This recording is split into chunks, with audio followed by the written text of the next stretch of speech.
Hajipur seat पर तो कोई चर्चा की गुंजाइश ही नहीं है ना। हाजीपुर मैं पहले भी कह चुका हूँ, मेरे नेता के अधूरे कार्यों को, किसी भी पुत्र का धर्म होता है कि वो अपने पिता के अधूरे कार्यों को पूरा करे। भारतीय जनता पार्टी से बेहतर तो कोई नहीं जान सकता कितनी बार नीतीश कुमार जी ने उन्हें धोखा देने का काम किया है।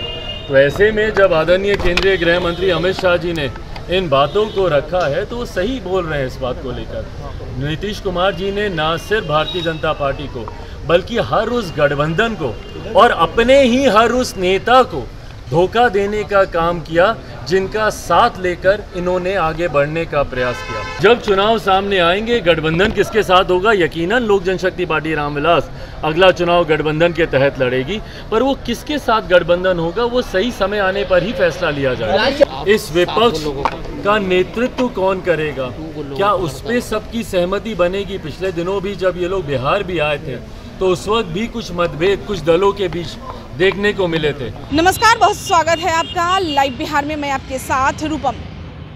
लोक जनशक्ति पार्टी रामविलास पासवान की पार्टी के राष्ट्रीय अध्यक्ष चिराग पासवान जो कि आज पटना पहुंचे और पटना एयरपोर्ट पे पहुंचे और उसके बाद फिर उनकी सीधे वहीं से जमुई वो रवाना हो रहे थे। लेकिन उससे पहले आते ही नीतीश कुमार पर देखिए किस तरह से वो सीधे हमला बोल रहे हैं। उन्होंने कहा कि नीतीश कुमार ऐसे वो व्यक्ति हैं जिन्होंने ऐसे लोगों का साथ छोड़ा, उन्हें धोखा दिया, जो उनको साथ दिए, जो उनका साथ दिया और राजनीतिक कैरियर में उनका बहुत आगे तक उनको मतलब मंजिल तक पहुंचाने का काम किया और वैसे लोगों को वो धोखा दे रहे हैं। यानी कि उन्हें जो पलटू राम अगर कहा जा रहा है तो कोई गलत नहीं कहा जा रहा है। और साथ ही साथ चिराग पासवान ने हाजीपुर जो उनका लोकसभा क्षेत्र है उस पर भी वो कह रहे हैं कि हाजीपुर में वहाँ से लड़ने की जो बात जो पूछी जा रही है तो उस पर कह रहे हैं कि वहाँ पर तो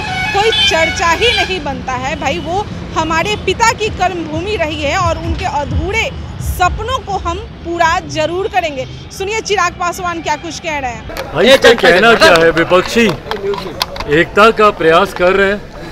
बहरहाल पहली बार थोड़ी गंभीरता जरूर विपक्षी एकता में देखने को मिली है।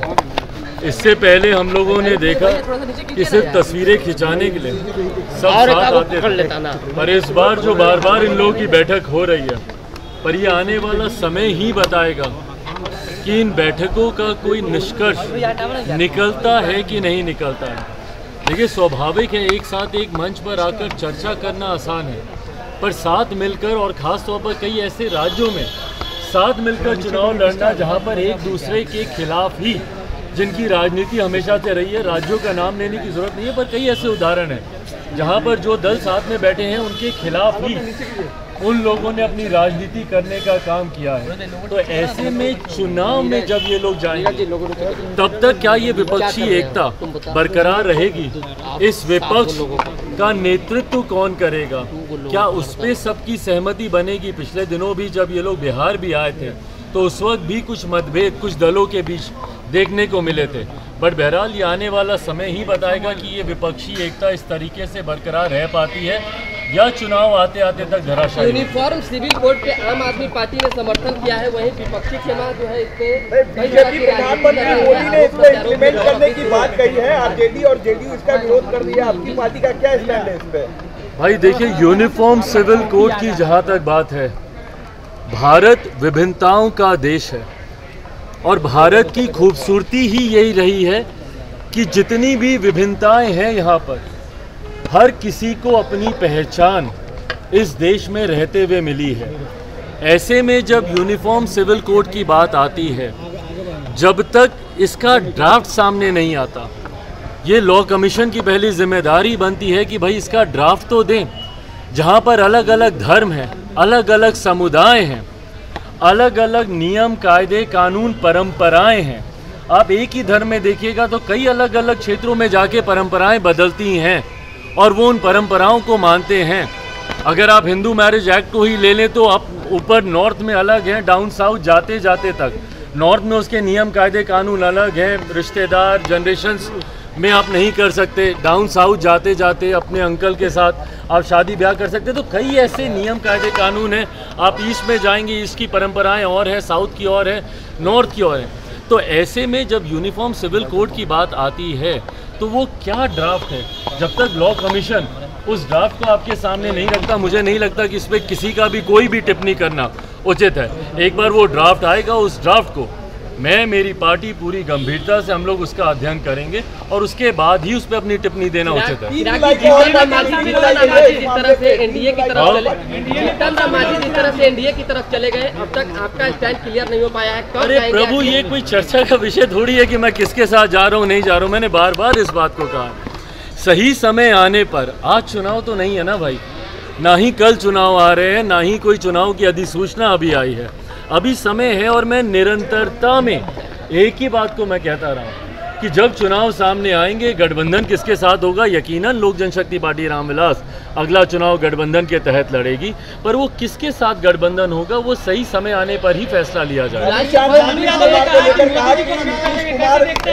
शाह ने कहा कि नीतीश कुमार पलटू है, उन पर भरोसा नहीं किया जा सकता है, हर बार पाला बदलते हैं, ऐसे के साथ कैसे सरकार हम चला सकते हैं। भाई ये बात भारतीय जनता पार्टी से बेहतर तो कोई नहीं जान सकता। कितनी बार नीतीश कुमार जी ने उन्हें धोखा देने का काम किया है। तो ऐसे में जब आदरणीय केंद्रीय गृह मंत्री अमित शाह जी ने इन बातों को रखा है तो वो सही बोल रहे हैं इस बात को लेकर। नीतीश कुमार जी ने ना सिर्फ भारतीय जनता पार्टी को बल्कि हर उस गठबंधन को और अपने ही हर उस नेता को धोखा देने का काम किया जिनका साथ लेकर इन्होंने आगे बढ़ने का प्रयास किया। भाई दूसरे दल तो दूर की बात है, जिन्होंने अपने नेताओं को नहीं छोड़ा हो। कोई भूल सकता है इन्होंने जौहर साहब के साथ क्या किया, या दिग्विजय बाबू के साथ क्या किया, या शरद यादव जी के साथ क्या किया, या इनकी अपनी पार्टी के नेता आरसीपी जी जो आज इनसे अलग हुए हैं, उनको किस तरीके से इन्होंने प्रताड़ित करने का काम किया। समय समय पर अपने स्वार्थ के लिए, गठबंधन को बदलने के लिए जिस नेता ने घटक दलों को धोखा देने का काम किया, तो ऐसे में उनको आईना ही दिखा रहे हैं मौजूदा गृह मंत्री जी। एक सवाल है चिराग जी, कहा जा रहा है एनडीए की तरफ से ये चीजें चर्चा चल रही है कि चिराग पासवान चाह रहे हैं कि हाजीपुर सहित 6 लोकसभा सीट मिले, उसके बाद ही कुछ डिसीजन लेंगे, ऐसा कुछ है क्या? भाई हाजीपुर सीट पर तो कोई चर्चा की गुंजाइश ही नहीं है ना। हाजीपुर मैं पहले भी कह चुका हूँ, मेरे नेता के अधूरे कार्यों को, किसी भी पुत्र का धर्म होता है कि वो अपने पिता के अधूरे कार्यों को पूरा करे। ऐसे में जब आज मेरे पिता इस दुनिया में नहीं है तो हाजीपुर की एक बड़ी जिम्मेदारी है जो कि पुत्र होने के नाते मुझे निभानी है। जमुई का फिर क्या होगा सर? तो आपने सुना, आते ही चिराग पासवान नीतीश कुमार पर हमला बोल रहे हैं और हाजीपुर के सीट को लेकर भी वो कह रहे हैं कि चाहे कुछ भी हो जाए हम इस सीट को तो छोड़ने वाले नहीं है। यानी कि नीतीश कुमार ही नहीं, पशुपति पारस जो कि उनके चाचा हैं, उनको भी वो नसीहत दे रहे हैं और उनको भी वो समझा रहे हैं, भाई आप लोग जो अपने कारनामे जो कर रहे हैं उससे पीछे हट जाइए, क्योंकि अब हम आ गए हैं और जो आप लोग जो दूसरे को जो धोखा देते हैं वो अब दोबारा नहीं होगा, नहीं आप दे सकते हैं, क्योंकि अब हाजीपुर सीट हम छोड़ने वाले नहीं हैं। अभी के लिए इतना ही। बने रहे आप लाइव बिहार के साथ। धन्यवाद। लाइव बिहार यूट्यूब पर सब्सक्राइब और फेसबुक पर लाइक जरूर करें।